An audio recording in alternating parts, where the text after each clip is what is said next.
region has its sub-legendary trio or quartet, except Kalos, which is very sad, and well, Sword and Shield and the Galarian legendary birds, but that counts. Paldea is not different of course, and also has a very intriguing, very mysterious sub-legendary group that seems a bit out of place in the region. So hey, I'm not so strainer, and what about the Treasures of Ruin? Let's get into it. So, first of all, what are the Treasures of Ruin?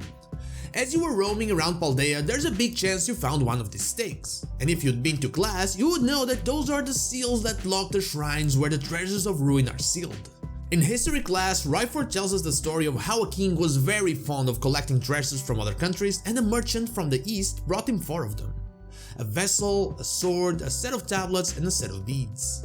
The king bought all of them, and on the same night, the whole palace was reduced to rubble. These treasures were Pokémon, and they were said to be the incarnations of disaster. Eventually, strong Pokémon wielders sealed them away in shrines.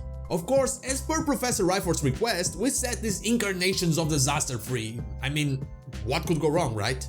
By collecting 32 stakes, 8 for each legendary. By the way, 32 is the number of balance and harmony, and 8 is known as the luckiest number in China. A bit of number trivia. After catching all of them, Raifort lets us have them despite them being her dream Pokemon, which is very suspicious considering she does gives us a nasty plot TM after. So we are left with 4 incarnations of disaster, 4 broken Pokemon of Ruin, and that's it, right?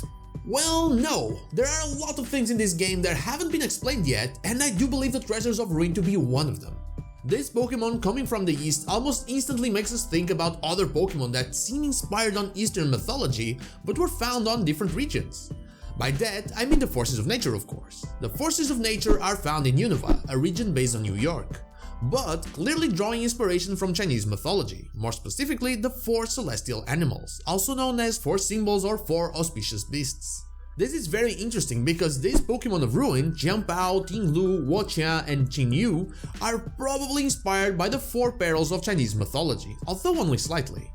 These were a group of evil creatures in Chinese mythology that were exiled by the gods, and they are evil counterparts of, you guessed it, the 4 celestial animals. I don't think it was a coincidence that we recently got in Amoros the 4th member of the Forces of Nature, and right after we get the Treasures of Ruin. And that's why I think the mysteries around these Pokemon are only just starting. The Forces of Nature, when exposed to the revealed glass, can change between Therian and incarnate forms, and I wouldn't be surprised if this Pokemon, this broken vessel, faded tablet, broken sword, and cursed beads could do the same. I wouldn't be surprised if there was a new item, or even the good old revealed glass, that could change their forms and restore them. Either fixing them and turning them into restored Pokemon that no longer bring disaster, or even amplifying their power, which could end up with the face-off between the Forces of Nature and the Treasures of Ruin, and that sounds pretty cool. I even have a guess about where we could possibly find that item, and that is in this cave where the drawings on the grass do slightly resemble the ones on the shrines. I know some people have already tried to bring the Treasures of Ruin here and it did nothing, but that could simply be because the event cannot be triggered yet, or because what we will need is actually the Forces of Nature in order to reveal something we cannot see. They are home exclusive, so we know they are in the games even if just through transfer. Also, a lot of people have been suspecting Raifort in my comments, and I do have a theory that puts her in the line of evil, so don't forget that she says we can have the Treasures of Ruin for now. And that is all I have for you today. I don't think we've seen the last of the Treasures of Ruin just yet, and things can get pretty interesting in the DLC. But what about you? Do you think they have a different form? Let me know in the comments down below.